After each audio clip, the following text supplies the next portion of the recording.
Good day and welcome to the first installment of the Cape Town Freediving Lockdown Breath Hold series.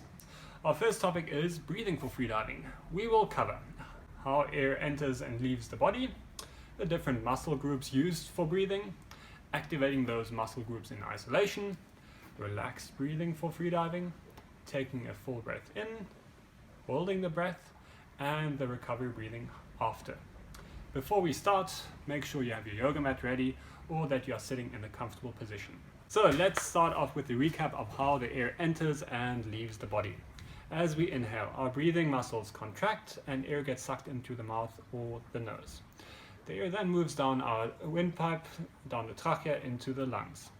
The air splits into the bronchi, which in turn split into many smaller branches called the bronchioli. They in turn end up in millions of little air sacs called the alveoli. This is where gas exchange takes place. Oxygen enters and carbon dioxide leaves the bloodstream. When we exhale, our breathing muscles relax and press against the lung, which then forces the air out through our mouth or the nose. Which are the muscles used during breathing? First up, we have the diaphragm. It is a dome-shaped muscle that separates the lungs from the abdomen. When we inhale, it contracts downwards towards the gut, and when exhaling, it relaxes back up. Then we have the lower intercostals. On inhaling, they pull out and upwards, and on exhaling, they relax back down. Further, we have the upper intercostals. They expand upwards. Think of sighing. And lastly, we have our shoulder muscles.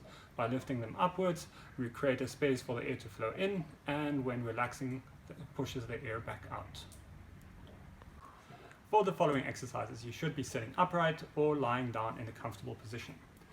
Let us now try to activate the different muscle groups in isolation. Place one hand on your diaphragm. That means feel with your thumb for your sternum and with your pinky for your navel, right in the middle. Place your other hand on your chest. For the next breath, focus on the back of your nose. Relax your stomach muscles. Inhale through your nose and feel how your belly moves out. And relax. Feel how your hand moves back in. This is caused by a diaphragm pulling down, which pushes your belly out. As you exhale, the diaphragm relaxes and moves back up. For most of us, there will be very little movement in the chest or the shoulder. Diaphragmatic breathing activates the parasympathetic nervous system, which means relaxation, and that is what we want for freediving. For the next muscle group, place your hand to the side of the sternum. This is your lower rib cage. Take a deep breath in, flaring the bottom ribs.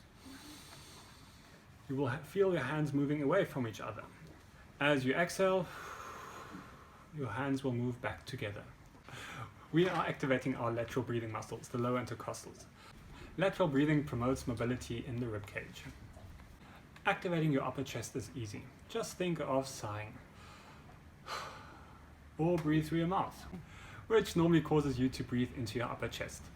On a side note, upper chest breathing in isolation is an indicator of stress. Unfortunately, our lifestyles have led many of us to switch from diaphragmatic breathing to chest breathing. If you are in a high stress situation, focus on taking a slow breath through your nose and you will automatically breathe into your diaphragm.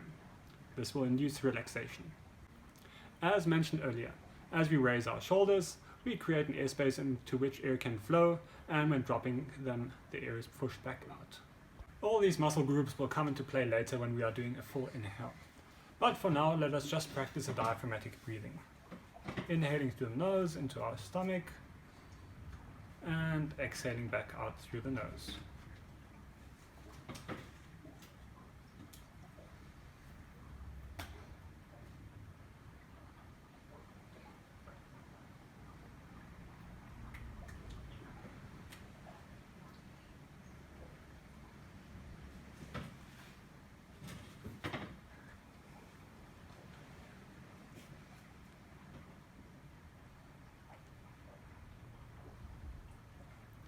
This is how we want to breathe at any time, whether we are in front of the braai or whether we are preparing for a breath hold.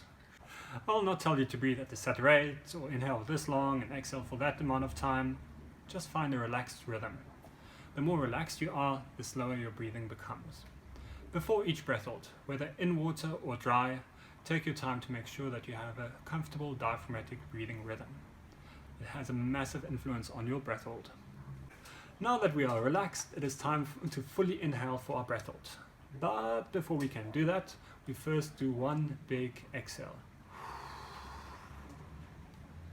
Now we start filling up the lungs all the way from the bottom to the top. That means pulling down the diaphragm and keeping it there, flaring the lower ribs and moving up into your chest. Then lastly we lift our shoulders and relax them again. So let me demonstrate. Keep it there, into the lower ribs, up into the chest. Hold for just a few seconds, 5, 10, 15, and release. When practicing breath holds, I want you to do a few things. Firstly, we are activating all these different muscle groups to draw air into the lungs. This can create tension. So after your full inhale, consciously let go of any tensions in your shoulders, chest, and diaphragm. It will make for a much more comfortable breath hold. Secondly, after relaxing your breathing muscles, slightly open your mouth and relax your tongue and jaw. As with the breathing muscles, we do not need them to hold the breath. Our vocal fold in our throat does that for us. Some of you might feel that there is too much pressure from the inside and it is not comfortable to hold your breath. Firstly, remember that you will never have this feeling in water. But as we will mostly be doing dry training, that does not help us much. If this is you, instead of inhaling all the way up into your shoulders, only go to your upper chest. This is then a 3-stage inhale instead of a 4-stage inhale. You lose some air, but will gain relaxation and comfort. Now, do a few full inhalations, actively focusing on the 4 muscle groups or stages of inhalation. The idea is to make you comfortable with the mechanics of a full inhale and getting used to the inflated feeling. So, again, let's start off exhaling. Diaphragm, lateral, chest, shoulders.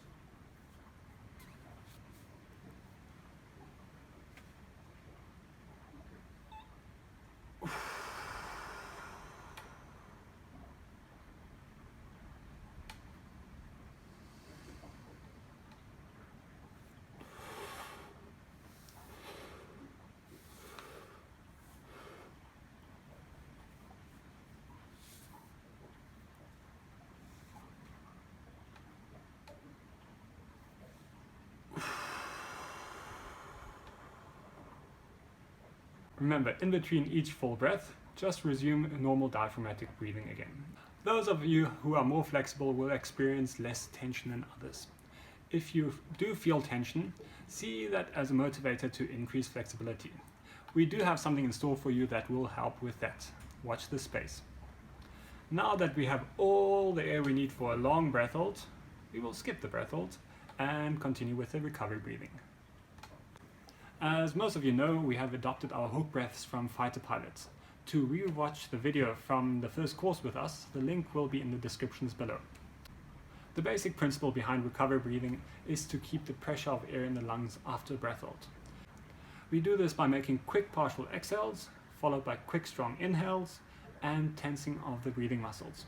There are different ways of doing your recovery breathing, but I will only go over our preferred method. It looks like this.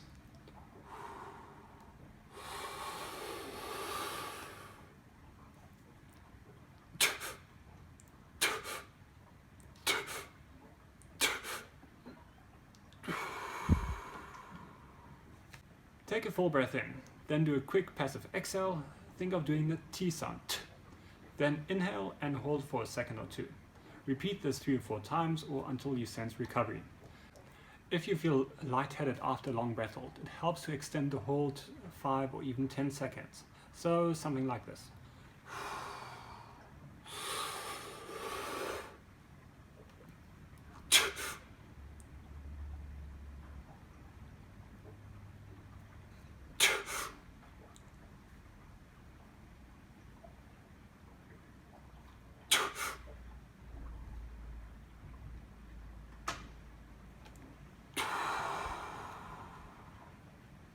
Get into the habit of practicing your recovery breathing after each breath hold, no matter how easy the static or the dive was.